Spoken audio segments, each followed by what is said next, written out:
எலியாவின் தெய்வனும் நீர்தானையா, கருத்தாக ஜெபித்திட கிருபை தாருமே.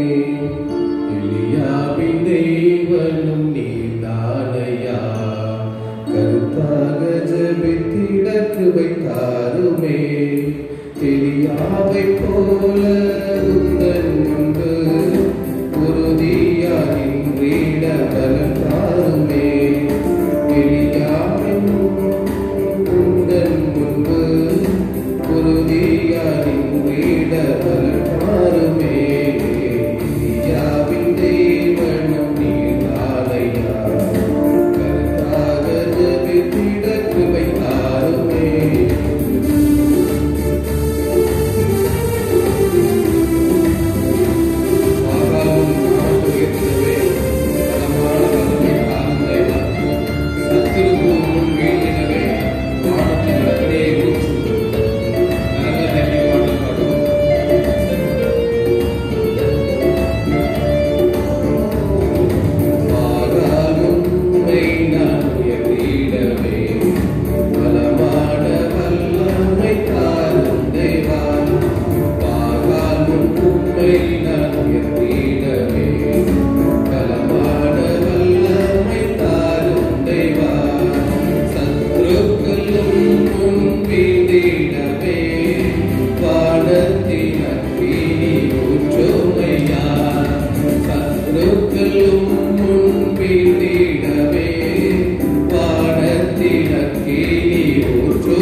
ஆண்டவர் நேற்றும் இன்றும் என்றும் மாறாதவராக இருக்கிறார். அன்று எலியாவை அபிஷேகம் பண்ணி பலமாய் பயன்படுத்தின தேவன் இன்றும் நம்ம மத்தியில உலாவிக் கொண்டிருக்கிறார். நம்ம அந்த அபிஷேகத்தை பெற்றுக்கொள்ற அளவுக்கு ஆண்டவர்கிட்ட நம்ம நெருங்கணும். அதை நம்ம வாஞ்சிச்சு அவரை நாடுவோம். ஆண்டவர் பாடல் மூலமாகவும் நம்முடைய நடத்தையின் மூலமாகவும் ஆண்டவருடைய அபிஷேகத்தை நம்ம பெற்றுக்கொண்ட பிள்ளைகளாக நம்ம காணப்படுவோம். இந்த உபவாச கூட்டத்தில் நம்ம ஒவ்வொருவரும் அர்ப்பணித்து நம்ம செயல்படும் போது ஆண்டவருடைய வல்லமையை நமக்கு தர அவர் எப்பொழுதும் ஆயத்தமாக இருக்கிறாரு. அதுக்கு தகுந்த பாத்திரமா நம்ம இருக்கோமான்னு பார்க்குறாரு. அவர் சமூகத்தில் நம்ம ஒப்பு கொடுக்கும்போது அவர் நம்மளை பயன்படுத்துவார். எப்படி குயவன் கையில் களிமண் இருக்கிறது போல நம்ம அவர் கையில் ஒப்பு கொடுக்கும்போது அவர் நம்மளை உருவாக்குறவராக காணப்படுகிறார். நம்ம அபிஷேகத்தால் நிரம்ப பொழுது பல காரியங்களை ஆண்டவர் நமக்கு தெரிவிக்கிறாரு. இன்னொரு பாடலில் 370 விடுதலை கீதங்களில் 370வது பாடல் பின்மாரியின் அபிஷேகம்.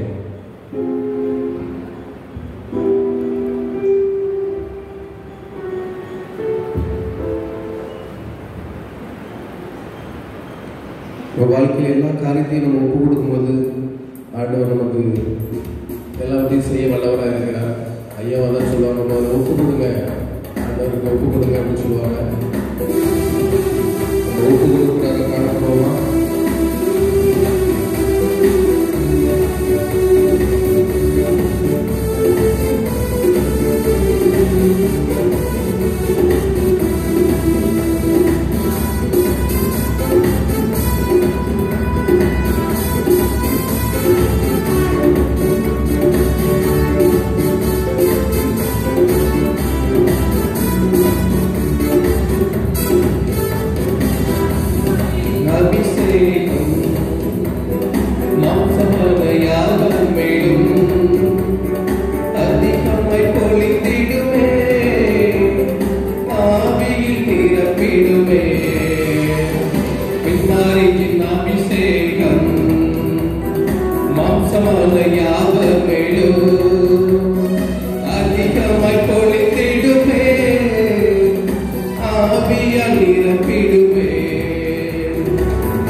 ஜபத்தை நடத்தினாங்க. காலையில் 10:30 ஆரம்பிக்கிறோம். சீக்கிரம் வந்துட்டீங்கன்னா பாடல் வேலையை முடிச்சுட்டு ஜப வேலை கூட ஜப வேலை வந்து 1 மணி நேரம் வைக்கணும். ஜபம் வந்து 1 மணி நேரம் நம்ம ஜபிக்கணும். நிறைய இருக்குது பாயிண்ட்ஸ் ஜபிக்கிறதுக்கு. அதனால் நீங்கள் சீக்கிரம் வந்துட்டீங்கன்னா ஜபமும் எல்லாமே சீக்கிரம் ஆரம்பிச்சிடணும். அடுத்த தடவை நீங்கள் சீக்கிரம் வர்றதுக்கு முயற்சி பண்ணுங்கள். வந்திருக்கிற எல்லாரையும் இயேசுவின் நாமத்தினால வாழ்த்துகிறேன். மேட்டூர்லேருந்து, விக்கிபுதூர்லேருந்து, குருலாப்பேர்லேருந்து, பாவச்சத்திரத்துலேருந்து, இன்னும் நம்முடைய ஜபக்குழுவில் உள்ள எல்லாருக்காகவும், கல்லூரியிலிருந்து வந்திருக்கிற சகோதரிக்காக, திருநெல்வேலியிலிருந்து வந்திருக்கிற அன்பு குடும்பத்துக்காக, சாலமனுக்காக, ஜப தம்பிக்காக, மியூசிக் போடுற தம்பிக்காக, அண்ணனுக்காக, ஊழியக்காரருக்காக எல்லாருக்கும் இயேசுவின் நாமத்தில் வாழ்த்து சொல்லி உங்களை வருக என்று வரவேற்கிறேன். இது தொடர்ந்து நம்மளுடைய நாமம் மகிமைப்பட நீங்கள் வாங்க, எல்லாருமே வாங்க. இது வந்து யாருடைய ஊழியம்? எங்கள் ஊழியம் இல்லை, அவருடைய ஊழியம். உங்கள் ஊழியம் நான் ஏன் கலங்கணும் அப்படிதான் அந்த பாட்டு பண்ணியிருக்காரு பெருமன்ஸ். அவருடைய ஊழியம் நம்ம எல்லாருமே சேர்ந்து இணைந்து செய்யணும். ஒருத்தரால் செய்ய முடியாது, எல்லாரும் இணைந்து செய்யணும். ஒரு தடவை இவங்க ஐயா வந்து ரொம்ப சுகமில்லாமல் இருக்கும்போது நாங்கள் திருநெல்வேலியில் இருந்தோம். ஆஸ்பத்திரியில் இருந்துட்டு என் மகா வீட்டில் 21ஆம் வருஷம். அந்த நேரத்தில் மியூசிக் எதுவுமே தான் நாங்கள் ஏற்பாடு பண்ணலை, நாங்களே தான் நடத்துவோம். அப்படி நேரத்தில் அங்கே இருந்துட்டு சகோதரிகள் சாலமன் தம்பி, அப்போ ஜப தம்பி வரல, சாலமன் தம்பி, நம்ம அருள்மோகன் அண்ணன், அப்புறம் வசந்தி, இன்னும் ஒரு சிலர் வள்ளி சகோதரி, இப்படி ஒரு சிலர் மட்டும்தான் ஒழுங்காக வந்துட்டு இருப்பாங்க. அங்கே இருந்துட்டு ஃபோன் பண்ணி அவங்கள மாதத்தோறும் நீங்கள் கட்டாயமாக வந்து என்ன செய்யணும், மீட்டிங் நடத்தணும் அப்படின்னு அவங்கள்ட்ட ஃபோன் மூலமாக கேட்டேன். வந்தாங்க, வந்து கதவை திறந்து வச்சுட்டு எப்படி வேலைக்கு போயிடுவாங்க, நடத்துனாங்க. ஆண்டோடைய கிருபையினால ஒரு நாள் கூட ஆண்டவர் தடைப்படவே இல்லை. ஊழியத்தை ஒவ்வொரு மாதம் 3வது சனிக்கிழமை நடத்திக்கிட்டே இருக்காங்க. அது அவங்களுக்கு கொஞ்சம் உடம்பு நல்லா இருந்தது. நம்ம இப்போ வந்து அவங்க ஃபுல்லாக நடத்த முடியாது, நம்ம பல ஏற்பாடுகள் பண்ணி நடத்துகிறோம். ஆண்டோடைய நாமத்துக்கு மகிமையாக இன்னும் உங்களுடைய ஜபத்தினால இந்த ஊழியம் அதிகமாக வளர்ந்துட்டு தான் இருக்கு. அதிகமான ஆத்மாக்கள் ஆண்டு தந்துட்டு தான் இருக்கிறார். நாங்களும் கூட சனிக்கிழமை, ஞாயிற்றுக்கிழமை, புதன்கிழமை 3 நேரம் 3 நாள் சாயந்தரம் 4 மணிக்கு கூடி ஜெபிக்கிறோம். பெண்களாக கூடி ஜெபிக்கிறோம். ஒரு சிலர் ஆண்களும் வருவாங்க. ஜெபிச்சுக்கங்க. அதுக்காக நீங்களும் வந்து கலந்துக்கங்க. எல்லாருமே நாம் சேர்ந்து இந்த ஊழியத்தை நடத்துவோம். ஆண்டுடைய நாமத்துக்கு மகிமையாக ஒரு அறிவிப்பு சொல்கிறேன். அடுத்த மாதம் டிசம்பர் 21 3வது வாரம். இந்த 3வது வாரத்தில் தச்சநல்லூர்லேருந்து ஒரு சகோதரர்கள் 4 பேர் வராங்க. வந்து அவங்க வந்து ஆண்டுடைய நாமத்தை மகிமைப்படுத்துவதற்காக வர்றாங்க. நிறைய பேர் வாங்க, அழைச்சிட்டு வாங்க, கிஃப்டெல்லாம் தருவாங்க, சொல்லி கூட்டிகிட்டு வாங்க. அவங்க கிஃப்டெல்லாம் தருவாங்க, சொல்லி கூட்டிகிட்டு வாங்க. வந்து நிறைய பேர் வருவாங்க. எல்லாரையும் அழைச்சிட்டு வாங்க. உங்கள் பக்கத்தில் உள்ளவங்க எல்லாரையுமே செய்யுங்க, கூட்டிகிட்டு வாங்க. ஆண்டுடைய நாமம் மகிமைப்பட்டும். அப்புறம் ஜனவரி மாதம் 1 வாரம் நம்ம வாக்குத்தத்த கூட்டம், முதல் சனிக்கிழமை வாக்குத்தத்த கூட்டம் எப்போவுமே முதல் சனிக்கிழமை தான் நடத்துவோம். அதில் வந்து நீங்கள் எல்லாரும் அனைவரும் கலந்துக்கணுங்க. வாக்குத்தத்த அட்டை, கேலண்டர் எல்லாம் கொடுப்போம், நீங்கள் வாங்க.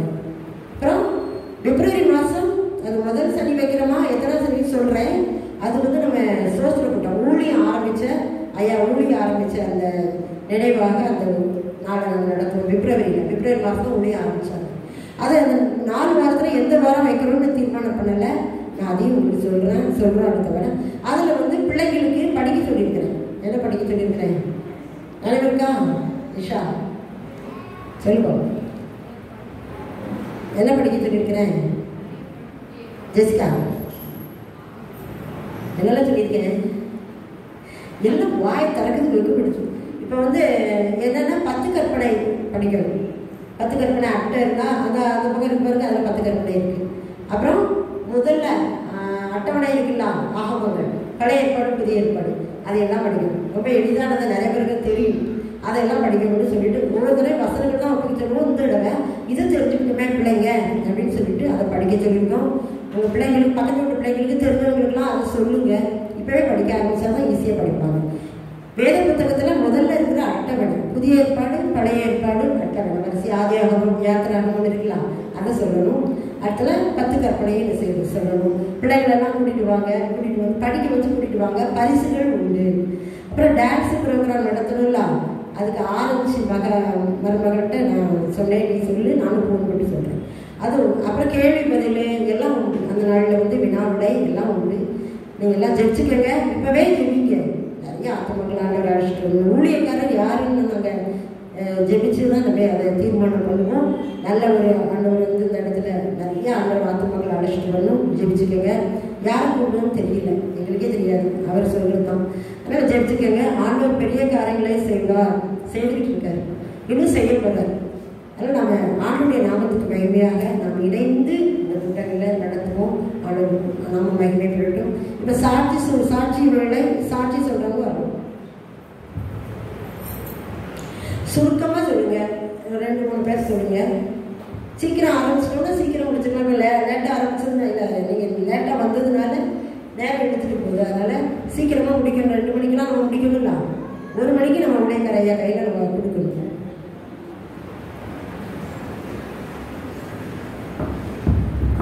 சோதனப்பா, நன்றியோடு துதிக்கிறப்பா. அந்த நாளில் எங்கள் சாட்சியாக நிறுத்துவதற்காக கோடி சோதனமப்பா. நன்றி ரங்கா. 10 மாசமாக எங்களை கண்மண் போல என் குடும்பத்தை பிள்ளைகளை நீ பாதுகாத்ததுக்காக சோத்திரமப்பா. எல்லா ஆபத்துகளுக்கும் உபத்துகளுக்கும் விலக்கி காத்து கொண்டேரே அந்த பெரிய கிருபைக்காக உங்கள் கோடி சோத்திரம் நன்றி செலுத்துங்கப்பா. இந்த 11ஆவது மாதத்துலேயும் 16ஆம் தேதியிலும் கூட அப்பா இந்த இடத்துல சாட்சியாக நிறுத்துனதுக்காக சோத்திரமாப்பா. ஜீவனோடு பலத்தோடு சுகத்தோடு ஆரோக்கியத்தோடு வைத்த கிருபைக்காக நன்றி ராஜா. சோத்திரமப்பா. அப்பா உன் கிருபைங்கப்பா. ஒவ்வொரு நாளும் எங்களை பாதுகாத்து எங்கள் குடும்பங்களையும் பிள்ளைகளையும் நீர் ஆசீர்வதித்தேரே. சோத்திரமப்பா சோத்திரமப்பா. நன்றி ராஜா. அப்பா இந்த இடத்துல வச்சு நாங்கள் 3-4 பேராக ஜெபிக்கிறோம்ப்பா. ஞாயிற்றுக்கிழமையும் சனிக்கிழமையும் பின்னி ஒரு வாரமும் ஜெபிக்கிறோம்ப்பா. எல்லா மக்களும் இந்த இடத்துல வந்து கூடி வாங்கப்பா. வந்து நீங்களும் ஜெபத்தில் கலந்துருக்கிறோம்ப்பா. உங்கள் கரத்திலே ஒப்பு கடித்து ஜெபிக்கிறப்பா. சாட்சி ஆசீர்வதிக்காக நன்றி. அல்லேலூயா. கர்த்தருடைய பரிசுத்த நாமத்துக்கு சோத்திரம். இங்கே வாரத்துக்கு புதனும் சனி ஞாயிறு 5-6 பேர் வந்து கூடி ஜெபிச்சுட்டு இருக்கோம். ஆண்டவர் கிருபையினால அப்பப்போ சோர்வு வரும். ஆண்டவர் கிருபையினால ஆண்டவர் புது கிருபை தினம் அந்த செல்லு மூலமாக 3:30 மணிலேருந்து காலையில் 3:30 மணிலேருந்து 5:30 வரை ஜெபம் பண்ணணும். அது ஒவ்வொரு நாளும் ஆண்டவர் கொடுத்த பலத்தில் தான் நான் நடமாடிட்டு இருக்கேன். பையனுங்க வேலைக்கு போகாமல் ஒருத்தன் குடிக்கவும் வைக்கவுமா இருந்தான். இப்போ ஓரளவுக்கு ஆண்டவர் கிருபையினால குறைஞ்சிருக்கு குடிக்கிறது. வேலைக்கு 2 பேரும் போகாமல் இருந்தாங்க. இப்போ 2 பேருமே வேலைக்கு போய்கிட்டு இருக்காங்க. ஆண்டவர் இல்லாமல் ஆண்டவர் கிருபையில தான் என் வண்டி ஓடிக்கிட்டு இருக்கு. எவ்வளவோ கஷ்டம். எங்கள் வீட்டுக்காரர் இறந்து 5-6 வருஷம் ஆகுது. ரொம்ப கஷ்டம். 5-6 வருஷத்துக்கு கூட தான் இருக்கும். ரொம்ப கஷ்டம். ஆண்டவர் விளக்கில் தான் நாம ஆண்டவர் தைரியத்தில் பிள்ளைகளும் 2 பாடாக படுத்திக்குவோம். ஆண்டவர் கிருபையினால தான் என் வண்டி ஓடிக்கிட்டு இருக்குதா. ஆண்டவர் இல்லாமல் என் குடும்பத்தில் எதுவுமே இல்லை. அந்த ஜெபம் மூலம் தான் தைரியமாக நான் நடமாடிட்டு இருக்கேன். ஆண்டவருக்கு கோடி சோத்திரம். ஆண்டவருக்கு நன்றி.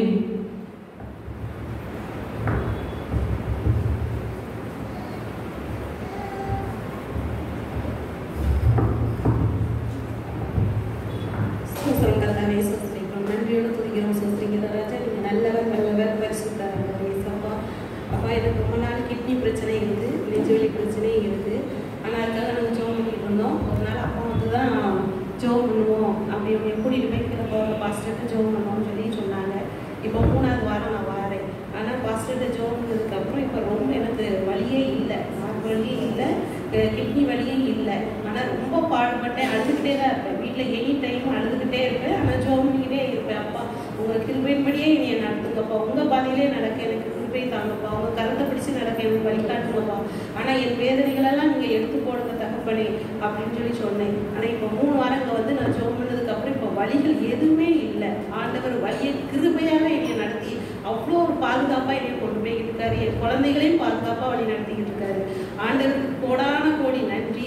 உங்கள் மகிமை உங்கள் கிருபையின்படியே நடக்க எங்கள் வழிகாட்டுங்க தகப்பனே. ஏசி மூலம் ஜெபிக்கிறேன் ஜீவனுள்ள நல்ல தகப்பனே. பாஸ்டருக்கும் கோடி நன்றி. அம்மா கூடி வந்திருந்தாங்க. நன்றி. ஆண்டவர் பெரிய கிருபையா அவளுக்கு ஆண்டவர் அற்புதமான சுகத்தை கொடுத்துட்டு இருக்காரு. இன்னும் பூர்ணமாக சுகம் கொடுப்பாரு. இன்னும் சாட்சி சொல்ல வந்து கர்த்தருடைய பரிசுத்த நாமத்துக்கு சோத்திரம். எனக்கு நல்ல பலனை தந்தாங்க ஏசப்பா. நல்ல உணவு தந்தாங்க, நல்ல உடை தந்தாங்க, நல்ல அழகான ஒரு வீடு தந்தாங்க. எனக்கு வரைக்கிறதுக்கு நல்ல பலனை தந்தாங்க. அவர் கிருபை இல்லாமல் ஒன்றுமே நடக்காது. அவர் கிருபையில தான் எங்கள் வேலையெல்லாம் ஓடிக்கிட்டு இருக்கு. எங்கள் மகனையும் ஆசீர்வதித்தாங்க, மாவையும் ஆசீர்வதித்தாங்க, மாவு வாங்கிட்டு போன மக்களையும் ஆசீர்வதித்தாங்க. எங்களை எவ்வளவோ ஆபத்துலேருந்து, எவ்வளவோ கண்ணீர்லேருந்து, எவ்வளவோ கவலையிலேருந்து எங்களை பாதுகாத்து வழி நடத்தி வர ஆண்டவருக்கு கோடான கோடி நன்றி. போன மீட்டிங்கில் என் மகன் ஒரு பிரச்சனையில் வீட்டில் உட்காந்துக்கிட்டா. நான் ஆண்டவர்கிட்ட கண்ணீர் வடியாத நாளே கிடையாது, கவலைப்படாத நாளே கிடையாது. அவர் பாதத்தில் தான் நான் கண்ணீர் விட்டு, அப்பா அவள் கணவரோட போய் அவள் வீட்டுக்கு போனப்பான்னு நான் எதுவும் செலவு பண்ணி கண்ணீர் வடிக்காத நாளே கிடையாது. அவ்வளவு கஷ்டம், அவ்வளவு துன்பம், அவ்வளவு வேதனை. என் மகனோட தான் நான் சங்கடப்பட்டேன். அப்போ தான் இங்கே ஜெபம் பண்ண வந்தேன், ஆண்டவரை தேடினேன். அதிலிருந்து இப்போ எனக்கு ஒரு குறையுமே இல்லை. ஆண்டவர் எங்களை நல்லா தான் வச்சுருக்காரு, என் பிள்ளைகள் நல்லா ஆசீர்வதிச்சிருக்காரு. இப்போ அடுத்த மீட்டிங்குள்ளே என் மகன் அவள் வீட்டுக்கு போனோம்னு நான் ஆண்டவர்கிட்ட ஜெபம் பண்ணி கேட்டேன், கண்ணீர் வடித்தேன், கவலைப்பட்டேன். முந்தா நாள் வேலைக்கிழமை அன்னைக்கு அவன் நான் வீட்டுக்கு போகிறேம்மா, வீட்டுக்கு போகிறப்பான்னு போயிட்டான். ஆண்டவருக்கு எவ்வளவு அற்புதம் செஞ்சிருக்காரு, எவ்வளவு அதிசயம் செஞ்சிருக்காரு. ஆண்டவருக்கு கோடான கோடி நன்றி. ஆண்டவருக்கு நன்றி. இந்த சகோதரி ரொம்ப அவங்களுடைய கஷ்டத்தின் மத்தியில் ஆண்டவர் தேடி வந்தாங்க. பையனுக்காக ஜெபிக்க ஆண்டவர் அவங்களை உறுதிப்படுத்தி விசுவாசத்தில் வளர்த்துட்டு இருக்காரு. பிரச்சனைகள் வந்தாலும் சோர்ந்து போகாமல் இருக்கிறாங்க இந்த சகோதரி தான். அதனால ஆண்டவரை உறுதியாக பிடிச்சிட்டாங்க. ஜெபிக்கணும்னா வசனத்தை சொல்லி தான் ஜெபிப்பாங்க. ஆச்சரியமாக இருக்கும். நம்ம கூட அப்படி ஜெபிக்க மாட்டோம். ஆண்டவர் எல்லாரையும் நேசிக்கிறார். அதுலேயும் பிற ஜாதிலிருந்து வரவங்களை அவர் ரொம்ப நேசிக்கிறார், நேசித்து உயர்த்துக்கிறார். அதுதான் நம்ம பார்க்கணும். இன்னும் இவங்க எங்கள் ஜெபக்குழுவில் வராங்க. இவங்களுக்காக இன்னும் நிறைய பேர் வராங்க. அவங்களுக்காக ஜெபிச்சுக்கோங்க. நீங்களும் பக்கத்தில் இருக்கவங்க முடிஞ்சால் கலந்துக்கங்க. அப்புறம் என்னுடைய இந்த நாளில் இந்த சாப்பாட்டுக்காக என்னுடைய ஃப்ரெண்டு போன தடவை நான் சொன்னேன்னா, அதே ஃப்ரெண்டு போன தடவை 2000 ரூபாய் அனுப்புனா, இந்த தடவை 3000 ரூபாய் அனுப்பியிருக்கேன். அனுப்பி நீ எல்லாருக்கும் சாப்பாடு கொடு அப்படின்னு சொல்லிட்டு அவள் ரிட்டையர்ட் ஆனவன் தான். ஆனால் அவன் உள்ளத்தில் ஆண்டவர் வச்சிருக்காரு, பேசியிருக்கிறாரு. ஆண்டவர் அற்புதமானவர், அதிசயமான நம்முடைய தேவைகளை சந்திப்பவர். நாங்கள் எந்த தேவையானாலும் அவர்கிட்ட சொல்லுவோம். வானத்தின் பலகணிகளை திறந்து அவர் ஆசீர்வாத இடம் கொள்ளாமல் மட்டும் ஆசீர்வதிப்பான்னு சொன்னார்ல, அந்த வார்த்தையின் மட்டும் தான் எங்களை நடத்திக்கிட்டு இருக்காரு. என்னென்ன தேவையோ அந்தந்த நேரம் அதுக்காண்டி முன்னக்கூடியே எல்லாம் தந்து வைக்க மாட்டார். அப்போ நாளைக்கு தவிர இன்னைக்கு தருவார், அடுத்த மாதத்தோட இப்போ தருவார், தந்துக்கிட்டு இருக்காரு, இன்னும் தருவார். நாங்கள் விசுவாசிக்கிறோம். ஏன்னா நம்ம அப்பா யாரு? வானத்தை பூமியும் எடுத்த சர்வ வல்லவர், பூமியும் அது நிறைவும் என்னுடையது அப்படின்னு இருக்காரு. அதனால் நம்ம எதுக்காகவும் கவலைப்பட வேண்டியதில்லை. அவர் நடத்துவார். அதை உணர்ந்தவங்களுக்கு தெரியும். அவருடைய நடத்தலை உணர்ந்தவங்களுக்கு தெரியும். அவருடைய பேர் விஸ்பராணி. என்னோட ஃப்ரெண்டு பேர் விஸ்பராணி. நான் சொல்லியிருக்கிறேன். அவங்க அப்பா அந்த ஸ்கூலில் வேலை பார்த்தாங்க. நாங்கள் அவர்கிட்ட படிச்சிருக்கோம். அப்போ நான் பாவம் சத்திரத்தில் படிக்கும்போது அப்போ 11th வரைக்கும் நாங்கள் 2 பேரும் ஒன்றா படித்தோம். போட்டி போட்டு படிப்போம். ஃபஸ்ட்டு நான் அவள் மாறி மாறி படிப்போம். அதுக்கு பிறகு கான்டாக்டே கிடையாது. ஏன்னா எனக்கு மேரேஜ் ஆகி குழந்தைங்க பிறந்து நாங்கள் இங்கே வந்துட்டேன்னா அவள் படித்து முடிச்சுட்டு கல்யாணம் ஆகி சென்னைக்கு போயிட்டான். கம்ப்ளீட்டாக கான்டாக்ட் கிடையாது. ஆனால் ரிட்டையர்ட் ஆன பிறகு என் நம்பரை தேடி கேட்டு வாங்கியிருக்கா, யார்ட்டையும் வாங்கி ஃபோன் பண்ணேன். எனக்கு அவள்கிட்ட பேசணும்னு ஆசைப்பட்டுக்கிட்டே இருந்தேன். அதுலேருந்து வரும்போதெல்லாம் வருவா. ரொம்ப நம்ம ஊழியத்தை நேசிப்பா, அதுக்காக ஜெபிப்பா. அங்கே இருந்துட்டு போனதில் கூட அடிக்கடி மெசேஜ் அனுப்புவோம், பேசி வாய்ஸ் மெசேஜ் அனுப்புவோம். குழந்தை இல்லாதவங்களுக்காக நான் ஜெபிச்சுட்டு இருந்தேன். நான் இந்த யூடியூப்பில் செய்தி போடுதேன். அதில் ஏசாயா தீர்க்கதரிசி புத்தகத்தை வரிசையாக நடத்தி சொல்லிக்கிட்டு இருக்கேன். காலையில் 5 மணிக்கு 12 மணிக்கே போட்டுருவேன். அந்த செய்தியில் பெற பண்ணுகிறாராக நான் பெற செய்யாமல் இருப்பேனும் அந்த வசனத்தை வச்சு நான் பேசுவேன். அவள் டெய்லி கேட்டுருவான். என்னோடதை கேட்டு டெய்லி ஆடியோ கேட்டு அமேன் போட்டு அனுப்புவான். யாரெல்லாம் கேட்குறாங்கன்னு தெரியாது, ஆனால் அவள் கேட்டு அனுப்பிடுவான். அப்போ அவள் சொன்னான், இந்த வார்த்தையை நீ பேசும்போது நான் கேட்டேன். எனக்கு அது ரொம்ப பிரயோஜனமாக இருந்தது. ஏன்னா என்னோட மகா அப்படி 2 வருஷம் தான் குழந்தை இல்லாமல் இருந்தால் கல்யாணம் முடிஞ்சு, அதுக்குள்ளே பக்கத்தில் உள்ளவங்கலாம் ரொம்ப கேட்பாங்க. கேட்கும்போது எனக்கு ரொம்ப மனசு கஷ்டமாக இருக்கும். அப்புறம் நான் அதுக்காக ஜெபிச்சேன். ஆண்டவர் அவளுக்கு முதல்ல ஒரு பெண் குழந்தையை கொடுத்தாரு. அப்புறம் 2வது ஒரு பெண் குழந்தை. அப்புறம் அடுத்த மகளும் கல்யாணம் ஆகி பெண் குழந்தை. எல்லாம் பெண்களாக இருக்காங்க. அதனால் ஜெபிச்சுக்கலாம் அப்படின்னு சொல்லுவாள். அவளுக்கும் ஆண்டவர் அதிசயமாக நல்ல ஜெபிக்கிற வாஞ்சியை கொடுத்துருக்காரு. அப்போ அவள் சொன்னால், நம்ம பொதுவாக நம்ம ஜெபிக்கக்கூடாது, பேர் வாசித்து ஜெபிக்கணும். நான் இந்த லிஸ்ட்டெல்லாம் அவளுக்கு அனுப்பியிருந்தேன். இந்த குழந்தை இல்லாதவங்க லிஸ்ட்டு நாங்கள் எழுதி வச்சுருக்கிறோம்ல, அதை அனுப்பியிருந்தேன். நான் அதுக்காக பேர் வாசித்து நான் ஜோமனவேன்னு பொத்தனை பண்ணியிருக்கேன் அப்படின்னு சொல்லி எனக்கு வாய்ஸ் மெசேஜ் பண்ணியிருந்தான். அந்த மாதிரி ஜெபத்தில் ஒரு வாஞ்சு, அதில் நம்மளும் என்ன செய்யணும், எந்த காரியத்தை கேட்கிறோமோ என் நாமத்தினாலே நீங்கள் எதை கேட்டாலும் அதை நான் செய்வேன். யோவான் 14:14 நினைவு வச்சுக்கோங்க. யோவான் 14:14 என் நாமத்தினாலே நீங்கள் எதை கேட்டாலும் அதை நான் செய்வேன். நம்ம என்ன கேட்டாலும் ஆண்டோடைய நாமத்தினால கேட்கும்போது, இயேசு என்ற நாமத்தினால கேட்கும்போது நிச்சயமாக என்ன செய்றாரு, நமக்கு தராரு. அவருடைய பேர் வந்து புஷ்பராணி, அவர் மாப்பிள்ளை பேர் கிறிஸ்டோபர் டேனியல் ராஜ். அப்புறம் மூத்த மகா பேர் தாரதி கண்மணி. கண்மணி ஸ்டோர் வச்சுருக்காங்கல்ல பாவூர் சத்திரத்தில், அவங்க தங்கச்சி தான். அவன் மருமகன் பேர் ஜான்சன் சுகீர்தராஜ்.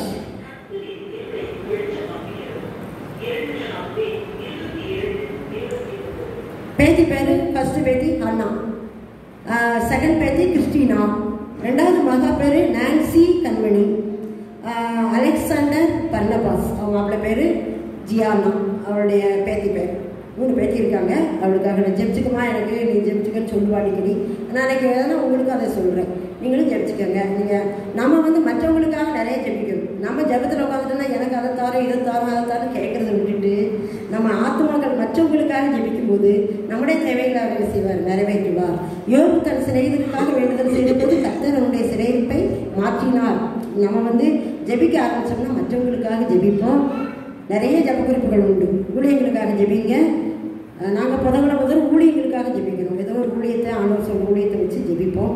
சனிக்கிழமைக்கு கிராமம், மாவட்டம், மாநிலம், இந்த குழந்தை இல்லாதவங்களுக்கு, வேலை இல்லாதவங்களுக்கு, ஆஸ்பத்திரியில் இருக்கிற இந்த மாதிரி ஜெபிப்போம்.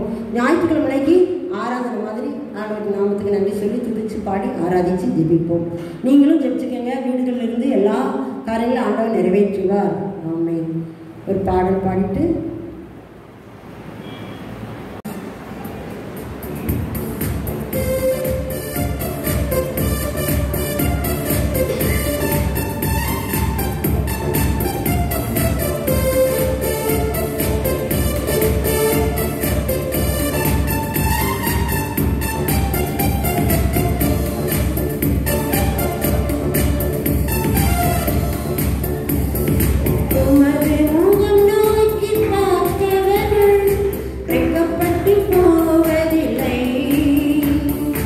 உமது திருநாமம்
பிரகாசம் அடைந்தார்கள், அவர்கள் முகங்கள் வெக்கப்படவில்லை. மோசே வந்து 10 கட்டளை வாங்க